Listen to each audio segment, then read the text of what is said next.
नमस्कार विद्यार्थी मित्रांनो, आपल्या सर्वांचं स्वागत आहे ज्ञानमुद्रा अकॅडमीच्या ऑफिशियल यूट्यूब चॅनलमध्ये. मुंबई उच्च न्यायालय जी की लिपिक, शिपाई, स्टेनोग्राफर आणि ड्रायव्हर पदांसाठी आलेली होती, ज्यामध्ये नागपूर तसेच औरंगाबाद खंडपीठासाठी सुद्धा जागा होत्या. तर त्याची एक महत्त्वाची अपडेट काल प्रसिद्ध झालेली आहे आणि त्यामध्ये उमेदवारांची नावे जाहीर करण्यात आली. तर संपूर्ण यादीमध्ये असलेल्या गोष्टी, त्यानंतर तुमचा जो काही जिल्ह्याचा उल्लेख आहे, त्या संपूर्ण गोष्टीबाबत डिटेलमध्ये इन्फॉर्मेशन आपण या व्हिडिओच्या माध्यमातून पाहणार आहोत. तुम्ही जर चॅनलवर पहिल्यांदा आलेले असाल तर चॅनलला सबस्क्राईब करून घ्या, कारण की अशीच नवनवीन माहिती इथे तुम्हाला मिळत असते. आणि ज्या विद्यार्थ्यांना लिस्ट डाउनलोड करायची आहे ती ऑलरेडी आपण कालच आपल्या टेलिग्राम ग्रुपला टाकलेली होती, म्हणून आपलं टेलिग्राम सुद्धा डिस्क्रिप्शन बॉक्समधून जॉईन करून ठेवा, जेणेकरून तुम्हाला व्हिडिओ पाहण्याची गरज नाही. टेलिग्रामवरच सर्व अपडेट आपण वेळोवेळी टाकत असतो. त्यापूर्वी पहा विद्यार्थी मित्रांनो, जर तुम्ही न्यायालय भरतीची तयारी करत असाल आणि पेपरसाठी जर प्रिपेअर करायचं असेल, तर त्यासाठी उपयोगी असतात त्या म्हणजे मागील प्रश्नपत्रिका आणि त्यासंबंधितच असणारं पुस्तक आता महाराष्ट्रात सर्वत्र उपलब्ध झालेलं आहे. ते म्हणजे smart study publication Vitthal Rautwar सरांचं मुंबई उच्च न्यायालय 70 प्रश्नपत्रिका संच. यामध्ये 2018 पासून ते 2025 पर्यंत झालेल्या सर्व प्रश्नपत्रिकांचा समावेश आहे आणि तसेच 2026 साठी काही सराव पेपर सुद्धा ॲड केलेले आहेत. तर यामधून तुमची चांगली तयारी लेखी परीक्षेसाठी होऊ शकते. जवळच्या कोणत्याही बुक स्टॉलवर जाऊन तुम्ही हे पुस्तक खरेदी करू शकता किंवा याविषयी जर तुम्हाला अधिक माहिती पाहिजे असेल तर दिलेल्या नंबरवर सुद्धा तुम्ही कॉल करू शकता. आता जाऊया आपण आपल्या आजच्या व्हिडिओकडे. तर पहा विद्यार्थी मित्रांनो, या ठिकाणी आपण यादीवर आलेलो आहोत. तर ही जी यादी आहे ती क्लर्क म्हणजेच लिपिक पदासाठी आहे. अशाच प्रकारच्या याद्या ड्रायव्हर असो किंवा शिपाई असो, स्टेनोग्राफर असो, त्यांच्या सर्वांच्या लावल्या. याद्यामध्ये 2 प्रकार आहेत, म्हणजे लिस्ट 2 प्रकारे त्यांनी लावली. एक लावलेली आहे जे कॅन्डिडेट इलिजिबल ठरलेले आहेत त्यांच्यासाठी, आणि दुसरं जे डिस्क्वालिफाय ठरलेले आहेत त्यांच्यासाठी. म्हणजे काही विद्यार्थी पात्र ठरले आणि काही विद्यार्थी अपात्र ठरले. दोन्हीची यादी त्यांनी लावलेली आहे. तुमचं नाव कोणत्या यादीमध्ये आहे ते तुम्हाला कमेंट बॉक्समध्ये कमेंट करून सांगायचं आहे. पॉसिबिलिटी आहे की जास्तीत जास्त विद्यार्थ्यांची नावे हे इलिजिबल जी काही लिस्ट आहे त्यामध्येच असतील. बरेच विद्यार्थी पात्र ठरलेले आहेत, पण काही विद्यार्थी अपात्र सुद्धा ठरलेले आहेत. तर तुमचं नाव कशामध्ये आहे आणि तुम्ही कोणत्या पदासाठी फॉर्म भरलाय ते कमेंट बॉक्समध्ये कमेंट करून सांगा, म्हणजे थोडीफार आयडिया आपल्याला येऊन जाईल. आता पहा, इथे त्यांनी काय दिलंय. सर्वात प्रथम list 1,15,922 candidate who are provisionally eligible to appear for screening test for the post of clerk. तर आपण ही क्लर्कची ओपन केली. याच पद्धतीने शिपाईची, याच पद्धतीने ड्रायव्हरची आणि याच पद्धतीने स्टेनोग्राफरची आहे. नंतर on the establishment of court पाहू शकता तुम्ही या ठिकाणी. मुंबई आहे, त्यानंतर नागपूर आहे आणि औरंगाबाद कोर्ट आहे, जे की न्यायालय आहे. न्यायालयाचा उल्लेख इथे त्यांनी केला. ॲडव्हर्टाइजमेंटचा रेफरन्स सुद्धा आपल्याला दिलेला आहे. 8/12/2025 ची जी काही जाहिरात आहे तो रेफरन्स इथे त्यांनी दिला.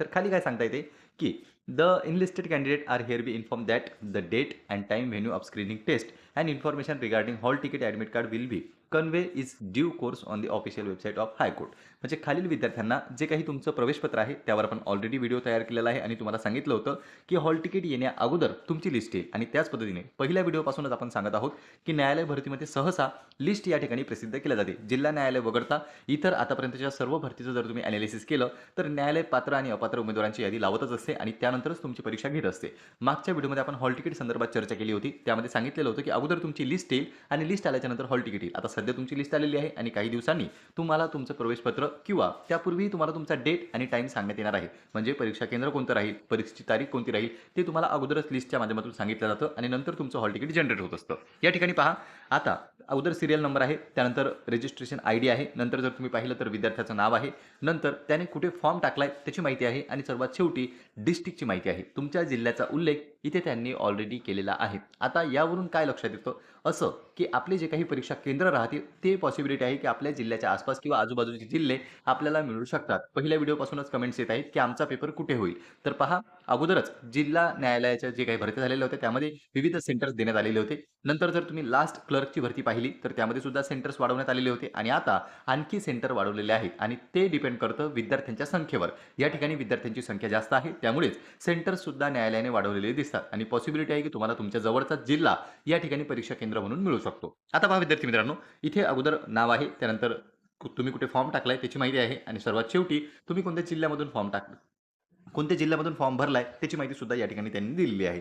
आता एकंदरीतच आपण लिस्ट पाहिली तर 3051 पानाची ही लिस्ट आहे क्लर्कची, जे की पात्र ठरलेले आहेत. सर्व विद्यार्थ्यांची नावं वगैरे यामध्ये आहेत. तर तुमचं नाव इथे आहे का, तुम्ही ते कमेंट बॉक्समध्ये कमेंट करून सांगू शकता. आणि इतर पदांची जी काही लिस्ट आहे ती सुद्धा आपण आपल्या ऑलरेडी टेलिग्रामला टाकलेली आहे, तिथून तुम्ही डाउनलोड करू शकता. आता महत्त्वाचं काय तर आपली होणार आहे एक्झाम आणि एक्झामसाठी आपल्याला करायची आहे तयारी. आता जर तुम्ही पात्र ठरले असाल तर ती चांगलीच गोष्ट आहे. आपल्याला चांगला अभ्यास करायचा आहे. पुढची जी काही आपलं सिलेक्शन राहणार आहे ते राहणार आहे पेपरच्या मार्क्सवर. म्हणून पूर्ण फोकस हा पेपरवर राहू द्या. जो काही तुमचा सिलेबस आहे तो तुम्ही एकदा नीट वाचा.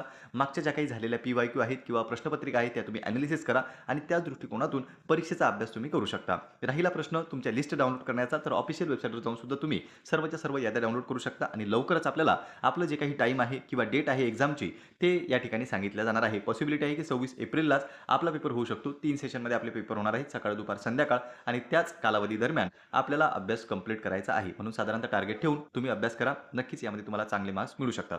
पुन्हा भेटूया आपण अशाच एका माहितीपूर्ण व्हिडिओमध्ये. तुमच्या मनात काही प्रश्न असतील, डाऊट असतील तर नक्की कमेंट बॉक्समध्ये कमेंट करून विचारा. आपण सराव प्रश्नपत्रिका सुद्धा घेतलेल्या आहेत काही, तर त्याही तुम्ही वाचून घेऊ शकता. नक्कीच तुम्हाला त्याचा बेनिफिट हा लेखी परीक्षेला होणार आहे. पुन्हा भेटूया अशाच एका माहितीपूर्ण व्हिडिओमध्ये. नमस्कार. नमस्कार विद्यार्थी मित्रांनो, आपल्या सर्वांचं स्वागत आहे ज्ञानमुद्रा अकॅडमीच्या ऑफिशियल यूट्यूब चॅनलमध्ये. मुंबई उच्च न्यायालय जी की लिपिक, शिपाई, स्टेनोग्राफर आणि ड्रायव्हर पदांसाठी आलेली होती, ज्यामध्ये नागपूर तसेच औरंगाबाद खंडपीठासाठी सुद्धा जागा होत्या. तर त्याची एक महत्त्वाची अपडेट काल प्रसिद्ध झालेली आहे आणि त्यामध्ये उमेदवारांची नावे जाहीर करण्यात आली. तर संपूर्ण यादीमध्ये असलेल्या गोष्टी, त्यानंतर तुमचा जो काही जिल्ह्याचा उल्लेख आहे त्या संपूर्ण गोष्टीबाबत डिटेलमध्ये इन्फॉर्मेशन आपण या व्हिडिओच्या माध्यमातून पाहणार आहोत. तुम्ही जर चॅनलवर पहिल्यांदा आलेले असाल तर चॅनलला सबस्क्राईब करून घ्या, कारण की अशीच नवनवीन माहिती इथे तुम्हाला मिळत असते. आणि ज्या ज्या विद्यार्थ्यांना लिस्ट डाउनलोड करायची आहे ती ऑलरेडी आपण कालच आपल्या टेलिग्राम ग्रुपला टाकलेली होती. म्हणून आपलं टेलिग्राम सुद्धा डिस्क्रिप्शन बॉक्समधून जॉईन करून ठेवा, जेणेकरून तुम्हाला व्हिडिओ पाहण्याची गरज नाही. टेलिग्रामवरच सर्व अपडेट आपण वेळोवेळी टाकत असतो. त्यापूर्वी पहा विद्यार्थी मित्रांनो, जर तुम्ही न्यायालय भरतीची तयारी करत असाल आणि पेपरसाठी जर प्रिपेअर करायचं असेल तर त्यासाठी उपयोगी असतात त्या म्हणजे मागील प्रश्नपत्रिका आणि त्या संबंधितच असणारं पुस्तक आता महाराष्ट्रात सर्वत्र उपलब्ध झालेलं आहे. ते म्हणजे smart study publication Vitthal Rautwar सरांचं मुंबई उच्च न्यायालय 70 प्रश्नपत्रिका संच. यामध्ये 2018 पासून ते 2025 पर्यंत झालेल्या सर्व प्रश्नपत्रिकांचा समावेश आहे आणि तसेच 2026 साठी काही सराव पेपर सुद्धा ॲड केलेले आहेत. तर यामधून तुमची चांगली तयारी लेखी परीक्षेसाठी होऊ शकते. जवळच्या कोणत्याही बुक स्टॉलवर जाऊन तुम्ही हे पुस्तक खरेदी करू शकता किंवा याविषयी जर तुम्हाला अधिक माहिती पाहिजे असेल तर दिलेल्या नंबरवर सुद्धा तुम्ही कॉल करू शकता. आता जाऊया आपण आपल्या आजच्या व्हिडिओकडे. तर पहा विद्यार्थी मित्रांनो, या ठिकाणी आपण यादीवर आलेलो आहोत. तर ही जी यादी आहे ती क्लर्क म्हणजेच लिपिक पदासाठी आहे. अशाच प्रकारच्या याद्या ड्रायव्हर असो किंवा शिपाई असो, स्टेनोग्राफर असो, त्यांच्या सर्वांच्या लावल्या. याद्यामध्ये 2 प्रकार आहेत, म्हणजे लिस्ट 2 प्रकारे त्यांनी लावली. एक लावलेली आहे जे कॅन्डिडेट इलिजिबल ठरलेले आहेत त्यांच्यासाठी आणि दुसरं जे डिस्क्वालिफाय ठरलेले आहेत त्यांच्यासाठी. म्हणजे काही विद्यार्थी पात्र ठरले आणि काही विद्यार्थी अपात्र ठरले. दोन्हीची यादी त्यांनी लावलेली आहे. तुमचं नाव कोणत्या यादीमध्ये आहे ते तुम्हाला कमेंट बॉक्समध्ये कमेंट करून सांगायचं आहे. पॉसिबिलिटी आहे की जास्तीत जास्त विद्यार्थ्यांची नावे हे इलिजिबल जी काही लिस्ट आहे त्यामध्येच असतील. बरेच विद्यार्थी पात्र ठरलेले आहेत, पण काही विद्यार्थी अपात्र सुद्धा ठरलेले आहेत. तर तुमचं नाव कशामध्ये आहे आणि तुम्ही कोणत्या पदासाठी फॉर्म भरलाय ते कमेंट बॉक्समध्ये कमेंट करून सांगा, म्हणजे थोडीफार आयडिया आपल्याला येऊन जाईल. आता पहा इथे त्यांनी काय दिलंय. सर्वात प्रथम list 1,15,922 candidate who are provisionally eligible to appear for screening test for the post of clerk. तर आपण ही क्लर्कची ओपन केली. याच पद्धतीने शिपाईची, याच पद्धतीने ड्रायव्हरची आणि याच पद्धतीने स्टेनोग्राफरची आहे. नंतर on the establishment of court पाहू शकता तुम्ही या ठिकाणी.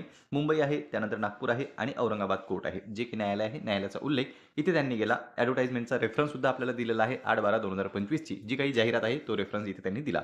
तर खाली काय सांगता येते की the enlisted candidate are here be informed that the date and time venue of screening test and information regarding hall ticket admit card will be convey is due course on the official website of High Court. म्हणजे खालील विद्यार्थ्यांना जे काही तुमचं प्रवेशपत्र आहे त्यावर आपण already video तयार केलेला आहे आणि तुम्हाला सांगितलं होतं की हॉल तिकीट येण्या अगोदर तुमची लिस्ट येईल. आणि त्याच पद्धतीने पहिल्या व्हिडिओपासूनच आपण सांगत आहोत की न्यायालय भरतीमध्ये सहसा लिस्ट या ठिकाणी प्रसिद्ध केल्या जाते. जिल्हा न्यायालय वगळता इतर आतापर्यंतच्या सर्व भरतीचं जर तुम्ही ॲनालिसिस केलं तर न्यायालय पात्र आणि अपात्र उमेदवारांची यादी लावतच असते आणि त्यानंतरच तुमची परीक्षा घेत असते. मागच्या व्हिडिओमध्ये आपण हॉल तिकीट संदर्भात चर्चा केली होती. त्यामध्ये सांगितलेलं होतं की अगोदर तुमची लिस्ट येईल आणि लिस्ट आल्याच्या नंतर हॉल तिकीट येईल. आता सध्या तुमची लिस्ट आलेली आहे आणि काही दिवसांनी तुम्हाला तुमचं प्रवेशपत्र किंवा त्यापूर्वी तुम्हाला तुमचा डेट आणि टाइम सांगण्यात येणार आहे. म्हणजे परीक्षा केंद्र कोणतं राहील, परीक्षेची तारीख कोणती राहील ते तुम्हाला अगोदरच लिस्टच्या माध्यमातून सांगितलं जातं आणि नंतर तुमचं हॉल तिकीट जनरेट होत असतं. या ठिकाणी पहा, आता अगोदर सिरियल नंबर आहे, त्यानंतर रजिस्ट्रेशन ID आहे, नंतर जर तुम्ही पाहिलं तर विद्यार्थ्याचं नाव आहे, नंतर त्याने कुठे फॉर्म टाकलाय त्याची माहिती आहे आणि सर्वात शेवटी डिस्ट्रिक्टची माहिती आहे. तुमच्या जिल्ह्याचा उल्लेख इथे त्यांनी ऑलरेडी केलेला आहे. आता यावरून काय लक्षात येतं असं की आपले जे काही परीक्षा केंद्र राहतील ते पॉसिबिलिटी आहे की आपल्या जिल्ह्याच्या आसपास किंवा आजूबाजूचे जिल्हे आपल्याला मिळू शकतात. पहिल्या व्हिडिओपासूनच कमेंट्स येत आहेत की आमचा पेपर कुठे होईल. तर पहा, अगोदरच जिल्हा न्यायालयाच्या जे काही भरती झालेल्या होत्या त्यामध्ये विविध सेंटर्स देण्यात आलेले होते. नंतर जर तुम्ही लास्ट क्लर्कची भरती पाहिली तर त्यामध्ये सुद्धा सेंटर्स वाढवण्यात आलेले होते आणि आता आणखी सेंटर वाढवलेले आहेत आणि ते डिपेंड करतं विद्यार्थ्यांच्या संख्येवर. या ठिकाणी विद्यार्थ्यांची संख्या जास्त आहे त्यामुळेच सेंटर्स सुद्धा न्यायालयाने वाढवलेले दिसतात आणि पॉसिबिलिटी आहे की तुम्हाला तुमच्या जवळचा जिल्हा या ठिकाणी परीक्षा केंद्र म्हणून मिळू शकतो. आता पहा विद्यार्थी मित्रांनो, इथे अगोदर नाव आहे, त्यानंतर तुम्ही कुठे फॉर्म टाकलाय त्याची माहिती आहे आणि सर्वात शेवटी तुम्ही कोणत्या जिल्ह्यामधून फॉर्म टाकला कोणत्या जिल्ह्यामधून फॉर्म भरलाय त्याची माहिती सुद्धा या ठिकाणी त्यांनी दिलेली आहे. आता एकंदरीतच आपण लिस्ट पाहिली तर 3051 पानाची ही लिस्ट आहे क्लर्कची, जे की पात्र ठरलेले आहेत. सर्व विद्यार्थ्यांची नावं वगैरे यामध्ये आहेत. तर तुमचं नाव इथे आहे का? तुम्ही ते कमेंट बॉक्समध्ये कमेंट करून सांगू शकता आणि इतर पदांची जी काही लिस्ट आहे ती सुद्धा आपण आपल्या ऑलरेडी टेलिग्रामला टाकलेली आहे. तिथून तुम्ही डाउनलोड करू शकता. आता महत्त्वाचं काय तर आपली होणार आहे एक्झाम आणि एक्झामसाठी आपल्याला करायची आहे तयारी. आता जर तुम्ही पात्र ठरले असाल तर ती चांगलीच गोष्ट आहे. आपल्याला चांगला अभ्यास करायचा आहे. पुढची जी काही आपलं सिलेक्शन राहणार आहे ते राहणार आहे पेपरच्या मार्क्सवर. म्हणून पूर्ण फोकस हा पेपरवर राहू द्या. जो काही तुमचा सिलेबस आहे तो तुम्ही एकदा नीट वाचा. मागच्या ज्या काही झालेल्या PYQ आहेत किंवा प्रश्नपत्रिका आहेत त्या तुम्ही एनालिसिस करा आणि त्याच दृष्टिकोनातून परीक्षेचा अभ्यास तुम्ही करू शकता. राहिला प्रश्न तुमच्या लिस्ट डाउनलोड करण्याचा तर ऑफिशियल वेबसाईटवर जाऊन सुद्धा तुम्ही सर्वच्या सर्व याद्या डाउनलोड करू शकता आणि लवकरच आपल्याला आपलं जे काही टाईम आहे किंवा डेट आहे एक्झामची ते या ठिकाणी सांगितलं जाणार आहे. पॉसिबिलिटी आहे की 26 एप्रिललाच आपला पेपर होऊ शकतो. 3 सेशनमध्ये आपले पेपर होणार आहेत, सकाळ, दुपार, संध्याकाळ आणि त्याच कालावधी दरम्यान आपल्याला अभ्यास कंप्लीट करायचा आहे. म्हणून साधारणतः टार्गेट ठेवून तुम्ही अभ्यास करा. नक्कीच यामध्ये तुम्हाला चांगले मार्क्स मिळू शकतात. पुन्हा भेटूया आपण अशाच एका माहितीपूर्ण व्हिडिओमध्ये. तुमच्या मनात काही प्रश्न असतील, डाऊट असतील तर नक्की कमेंट बॉक्समध्ये कमेंट करून विचारा. आपण सराव प्रश्नपत्रिका सुद्धा घेतलेल्या आहेत काही, तर त्याही तुम्ही वाचून घेऊ शकता. नक्कीच तुम्हाला त्याचा बेनिफिट हा लेखी परीक्षेला होणार आहे. पुन्हा भेटूया अशाच एका माहितीपूर्ण व्हिडिओमध्ये. नमस्कार.